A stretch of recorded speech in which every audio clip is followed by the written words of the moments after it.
E io ho detto, c'è gente, sono uscito fuori, invece stavano scappando, stavano cercando di rubare. Eravamo dentro, non c'erano biciclette, non c'era, quindi.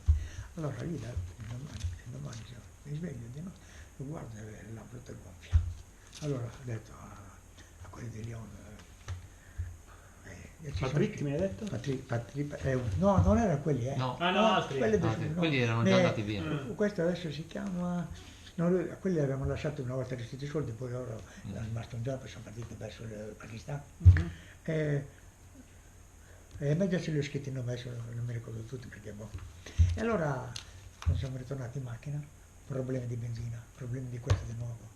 Ah madonna, non c'è venuto di scorta per le pietre, 800 km al ritorno, ho detto ci facciamo una foratura per aggrediva la gente, si mandava a fanculo, ho detto no, non sei il mio genere. Arrivato a Kabul, l'indomani doveva partire, cioè se Michel stava meglio, l'hanno portato al dottore e gli ha dato una pommata e scoppiato. L'indomani mattina andiamo per partire e fa, io ce non parto più. Rientro in Francia con loro, metto la bici sopra imperiale e ritorno con loro. A quel punto quanti chilometri avevate fatto? 8.000. A Kabul erano 8.000 km. 8.000 a Kabul, abbiamo fatto 4 mesi.